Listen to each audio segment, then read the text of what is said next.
Sujudlah ke-24 tua-tua itu di hadapan Dia yang duduk di atas tahta itu, dan mereka menyembah Dia yang hidup sampai selama-lamanya.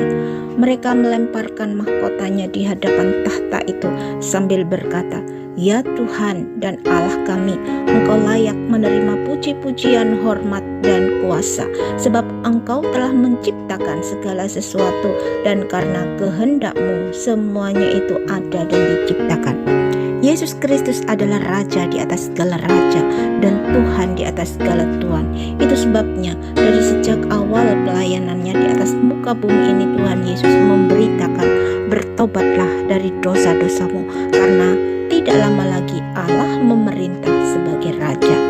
Kalau Tuhan Allah sendiri yang akan memerintah sebagai Raja, maka orang-orang yang hidup di dalam kerajaan Allah itu adalah orang-orang yang sudah disucikan, dibenarkan, dan dilayakkan oleh Tuhan Allah sendiri. Merekalah yang dilayakkan oleh Tuhan untuk dapat terangkat ke sorga, yaitu pada saat Tuhan Yesus Kristus datang untuk kedua kalinya ke dalam dunia ini, supaya mereka terlepas dari masa aniaya besar yang akan terjadi di dalam dunia ini di bawah kepemimpinan antikris, seperti yang sudah dikhotbahkan oleh Tuhan Yesus Kristus tentang akhir zaman, tentang hari dan saat itu. Tidak seorang pun yang tahu, malaikat-malaikat di sorga tidak, dan anak pun tidak, hanya Bapa sendiri. Sebab sebagaimana halnya pada zaman Nuh, demikian pula halnya kelak pada kedatangan Anak Manusia. Sebagaimana pada zaman sebelum air bah itu mereka makan dan minum, kawin dan mengawinkan, sampai pada hari Nuh masuk ke dalam bahtera, dan mereka tidak tahu apa-apa sebelum air bah itu datang dan melenyapkan mereka semua. Demikian pula lah halnya kelak pada kedatangan Anak Manusia.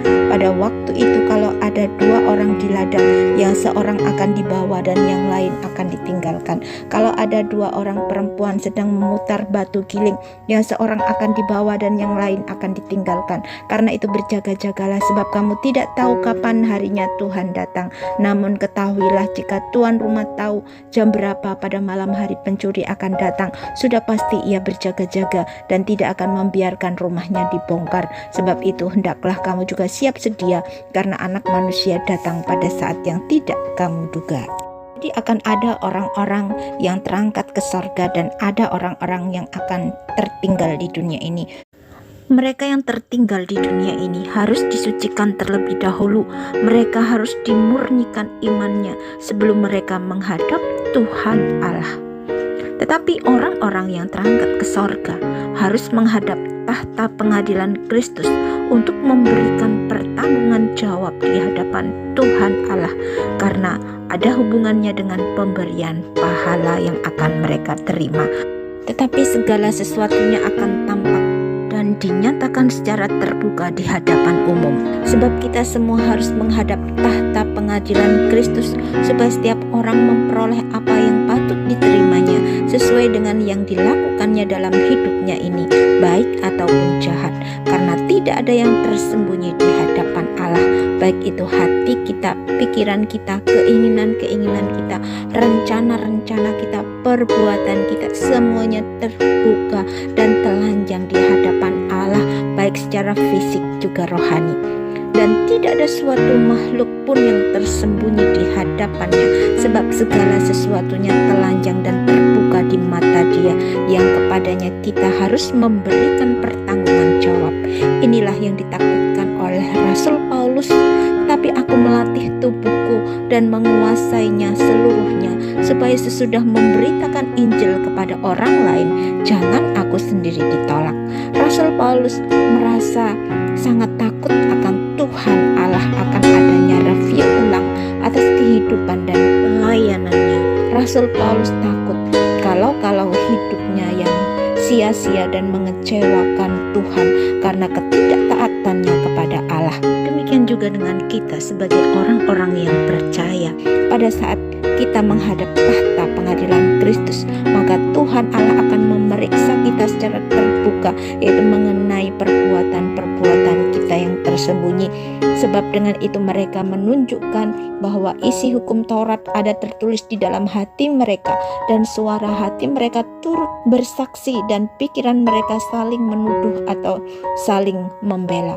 Hal itu akan nampak pada hari bila mana Allah sesuai dengan Injil yang kuberitakan akan menghakimi segala sesuatu yang tersembunyi dalam hati manusia oleh Kristus Yesus. Itulah sebabnya mengapa Tuhan Yesus memperingatkan kita untuk kita tidak menghakimi orang lain, karena ukuran penghakiman kita kepada orang lain akan diukurkan kepada kita, dan belum tentu kita sendiri lebih baik daripada orang yang kita hakimi di hadapan Tuhan Allah kita. Tidak ada yang tersembunyi yang tidak akan kelihatan, dan tidak ada yang dirahasiakan yang tidak akan terbongkar. Sebab itu, kalau belum waktunya, janganlah saudara cepat-cepat menentukan bahwa seseorang bersalah atau tidak. Tunggulah sampai Tuhan Yesus datang nanti. Ialah yang akan membuka semua rahasia-rahasia yang tersembunyi dalam kegelapan. Ialah yang akan membongkar semua niat yang terpendam di dalam hati manusia. Pada waktu itu barulah setiap orang menerima dari Allah pujian yang patut diterimanya. Tuhan Yesus Kristus akan duduk dalam tahta pengadilannya atau bema.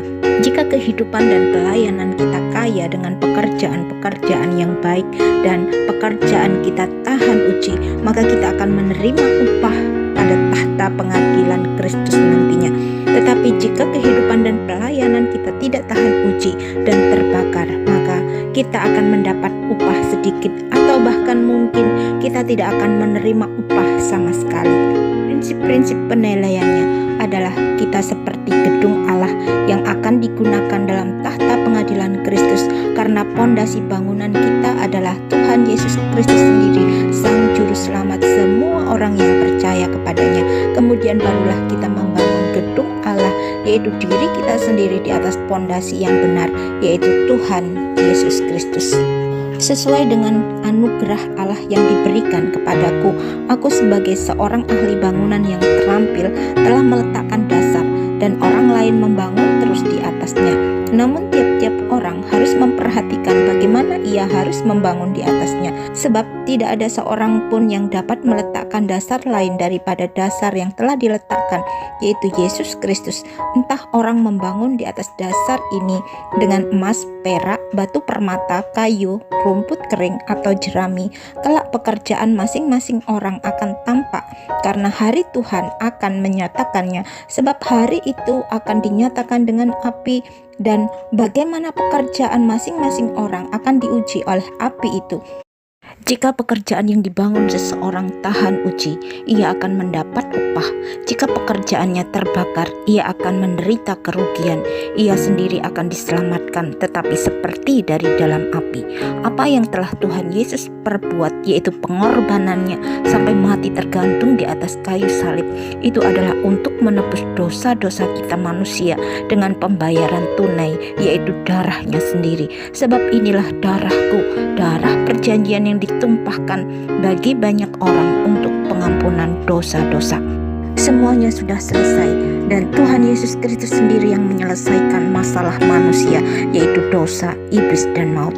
Ketika saudara dan saya percaya kepada Tuhan Yesus Kristus bahwa Dia adalah Tuhan dan Juru Selamat secara pribadi di dalam kehidupan kita, maka pada saat itu juga kita diselamatkan. Dan sebagai orang-orang yang percaya di dalam Tuhan Yesus Kristus, kita diberi kuasa untuk mengalahkan dosa, iblis, dan maut.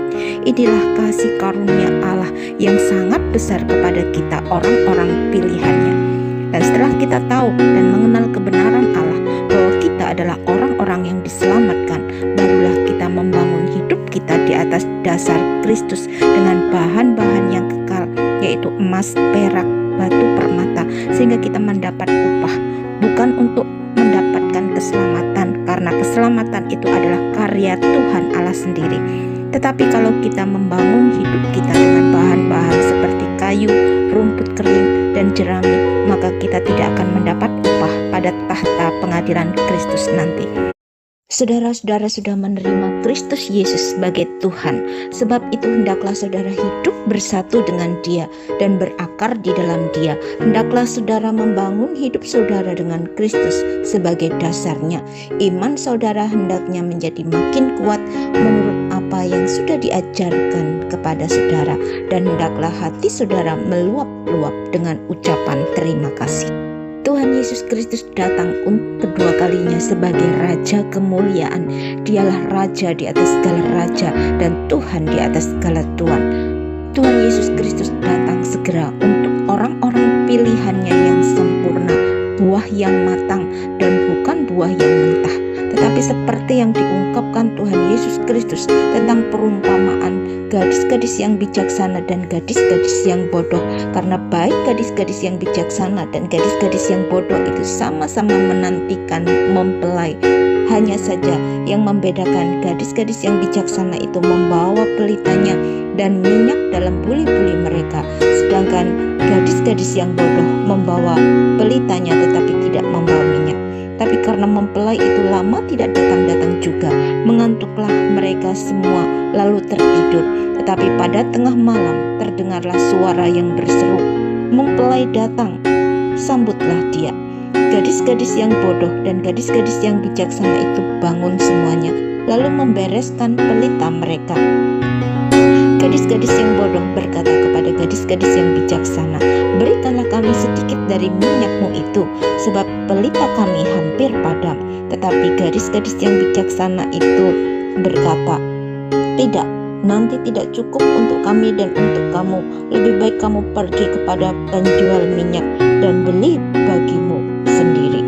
Kan tetapi waktu mereka sedang pergi untuk membelinya, datanglah mempelai itu dan mereka yang telah siap sedia masuk bersama dia ke ruang perjamuan kawin, lalu pintu ditutup.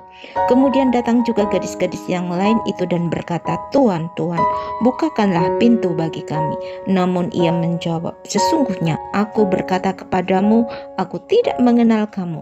Karena itu berjaga-jagalah, sebab kamu tidak tahu hari maupun saatnya." Kita manusia memang belum sempurna, belum sepenuhnya masak.